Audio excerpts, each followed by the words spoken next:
Welcome to the Savage Nation. With us is the most important man on the horizon for the future of America. I make no mistake in telling you this. I have backed Donald Trump from the beginning for one reason. He is most likely to be able to defeat Hillary Clinton and most likely to bring us back our borders, language, and culture.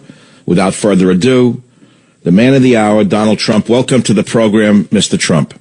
Thank you, Michael, and you have been amazing. But wouldn't you maybe be the most important man above me, perhaps? Powerful voice. Now I know that they've tempered you, Donald. Somebody behind the scenes is starting to temper you a little bit. You're giving me a compliment. That's a good sign. It's been amazing. What's going on has been amazing. So, Donald, tell us about how. Let me ask you this: all the polls in New York has an actual election, right? It's not like Colorado where the party apparatchiks steal elections. People actually vote as opposed to Colorado and Wyoming. Shocking. They're allowed to vote in New York. I can't believe it. How do Ted Cruz followers support a situation where the voters are cut out of the process and call themselves revolutionaries of the right? How does that work, Mr. Trump? Because it's establishment, and what happened is, they said they didn't change anything. They totally did. When I ran in June, I announced, June 16th, and in August, and they did some polls and some numbers, and they said, wow, Trump is going to do great in Colorado. So they changed it, so I couldn't do great. They went into a vote, so the bosses took it over, and that's what happened. So they said they didn't change, but they totally changed, whether it's RNC or whoever's running it. They changed, and I didn't want to waste millions of dollars sending people there 4 or 5 months early, so I just decided not to do it. And Wyoming was the same thing. It came out today that the Colorado lawmakers, I call them lawbreakers, who voted to scrap the election are Ted Cruz delegates. I'm sure you're aware of that, right? It's disgraceful. It's a disgrace. So where are you in New York right now, where there is no such game playing? It's a straight-out vote in a primary, right, amongst Republicans. What do the polls show right now, Mr. Trump? Well, they're showing very good. They're showing like 54%. Some have it 60%. Those are the people that know me the best. I've been all over the state, Michael. I've been in, just got back Rochester and Syracuse, and tonight I'm going to Albany. I was in Poughkeepsie and out on Long Island in Bethpage and Suffolk and all over. And the places are, you look at what's happening to our country. This is a microcosm of the country, but you look at what's happening with the empty plants that we have where everyone's left for Mexico and other places. It's a disgrace. So we'll change that. Well, Donald, let's talk about income taxes. It's a big issue right now. On the Drudge Report, 45% of Americans pay no federal income tax.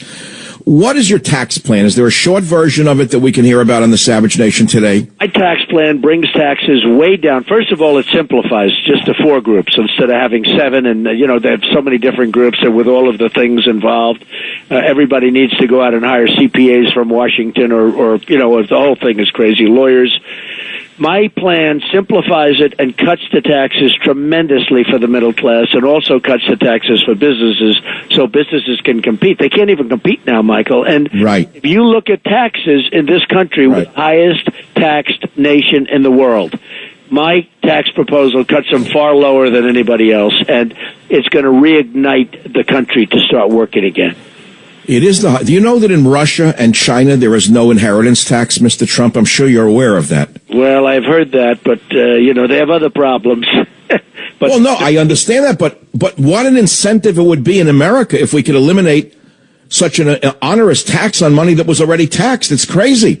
What if I work all my life and I have a family farm and I want to leave it to my grandchildren and I give it to the grandchild and it's worth $1 million and she has to pay $500,000 in taxes and she doesn't have it and she has to sell the farm in order to instead of inheriting it? That doesn't sound too fair to me. But let's move on to the next topic, which is not only that, but the trade war against China. So everyone's saying, oh, Donald Trump's idea of a trade war with China. I don't see it as a trade war. You called for a common sense set of tariffs, which I've called for in 3 of my last books. Why is that a trade war? First of all, it's not a trade war. By the way, getting back to your other, though, just for a second, it's called the death tax, which is really what it is, and it's double taxation. Some people could say it's triple taxation, but it is absolutely killing people that have farms and other businesses. They leave them to their children, and the children have to sell their business, oftentimes at a tremendous discount in order to pay the tax. As far as China is concerned, Michael, they are very upset with me because I'm the first one that said that China is ripping off the United States, and they actually issued a release from the Chinese government, the highest officials, saying that Donald Trump is wrong. Well, the fact is, we are in a trade war already. The trade war is lost by us because China charges tremendous tax and makes it impossible practically for our companies to go into China. But we open up our borders to China and their stuff pours in and we charge them no tax. So it isn't. And by the way, we have a trade deficit with China of $505 billion. So we are not in a war. We've lost the war to China. But you're saying, but if you put on tariffs, they're certainly not going to stop selling to us. What they're going to do is grumble about it and pay the tax very happily, wouldn't they? Because they need the market here. Happen, number one. Number two, we're going to start creating jobs in our country because they got there because they devalued their currency. That's how they got there, and that's why nobody's making anything in our country anymore. So they devalued their currency. That's how they got there in the first place, which in theory is virtually illegal and certainly morally illegal. They're not supposed to be doing it. They do it every chance they get. And I don't know, I hope you saw it, but I was very proud of it, where the Chinese government issued a statement about Trump yesterday, and they actually say that we're the ones that are breaking the rules and regulations, and it's not. They charge tax to go over there, and they make it impossible practically for our companies to compete and to go over to China. And absolutely. Frankly, we lose so much money dealing with China, we have no choice but to do what we have to do, and the politicians aren't smart enough to realize it. Donald, in my last book, Government Zero, I made a mention of the fact that we need to elect someone to run America like a business, not an empire. And so you have a lot of people saying, well, Donald Trump's only a businessman. We don't need a businessman. Why don't we need a businessman? Isn't that the essence of the popularity of your campaign? Is that the common sense business approaches that you have applied in your own business dealings is what you'd like to apply running America? Isn't that fundamentally what you're saying? It is, Michael, but we also have to have big heart. You know, it is somewhat different than business because you really need a lot of things. You need tremendous compassion, tremendous heart. We have to take care of Social Security. We have to take care of Medicare. We have to take care of our people. We have to come up with, a plan to replace Obamacare, which is a total disaster. We'll repeal it and replace it. So you could make the case it's very similar in certain ways, certainly with budgetary things, but it's also, you need heart, you need compassion, you need a lot of leadership that is a somewhat... Yeah, but Donald, we can't take care of the world's poor, who Obama is importing by the millions in order to get them to vote Democrat for the next 200 years. Of course we need compassion, but it's for our own citizens, not for the whole... We can't give away our tax dollars for the world, can we? We can't, and we're in trouble, and we're bringing in people from Syria that we have no idea who they are, where they come from. There's no documentation.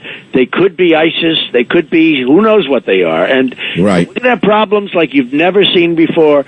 Now, if I get elected, we're going to solve those problems. Believe me, we're going to solve them. We're going to solve them fast. But we have a potential to have problems like this country has never seen before based on what Obama's doing.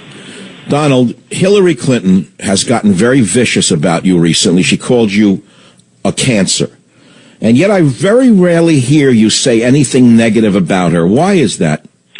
Well, I've really held my fire a little bit till I get rid of the final two, but I've started hitting her now. 2 months ago I hit her very hard, and she went way down in the polls after that, and then Bernie got all the credit, which is fine, and, obviously he's winning almost every week. I don't even know how she can win. The guy is beating her every week, and I'm no fan of his, that I can tell you.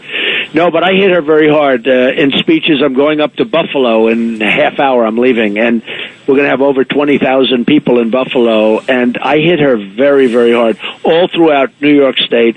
Look, she's a disaster. In fact, I call her Crooked Hillary. She's crooked, but I call her Crooked Hillary, and she's been hit very, very hard, actually. But, Donald, you look at a city like Buffalo, you look at some of the old factory towns in New York.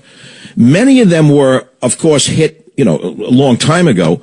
But when Bill and Hillary Clinton were running America, Mr. Trump, it was they, through NAFTA and the other trade deals that were totally lopsided, that permitted China to come in here and move whole factories to China. That's how they rebuilt their nation, was with American factories.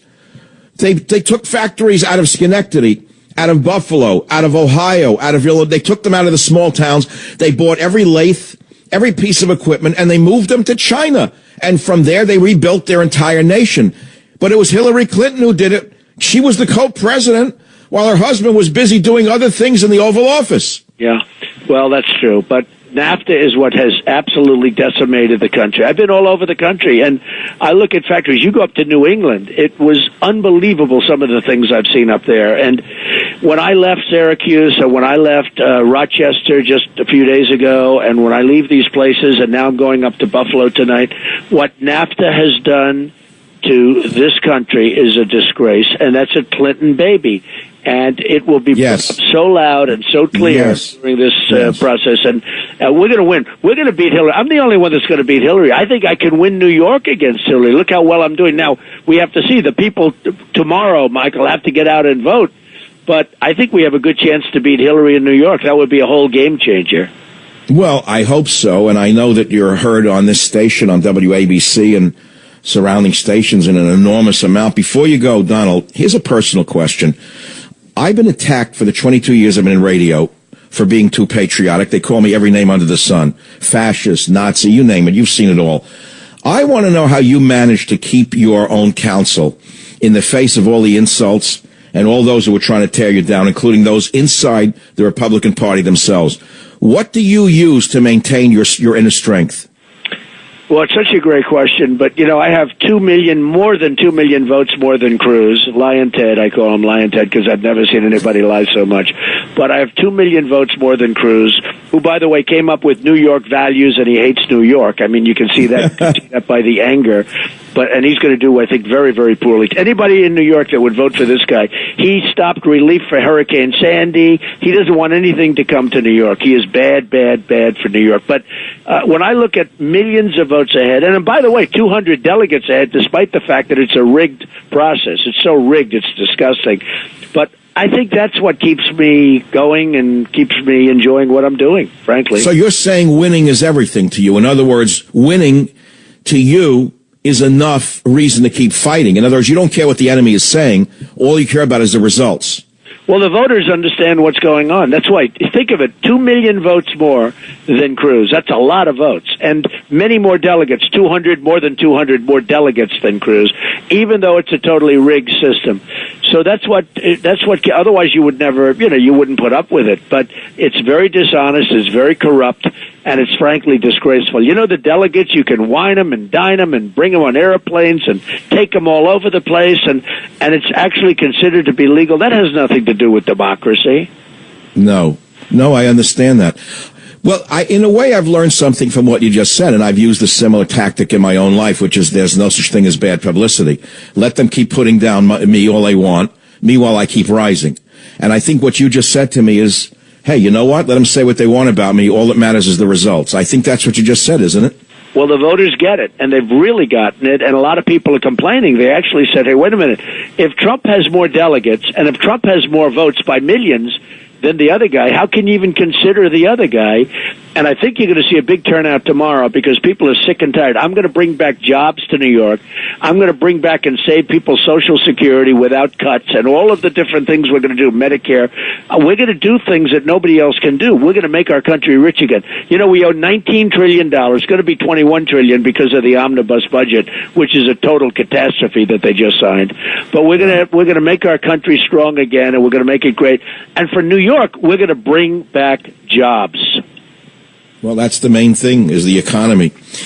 Donald Trump, I won't keep you any longer. I know you've got another interview between now and your trip, and I want to thank you again and wish you the greatest success in the New York primary and onward to the White House.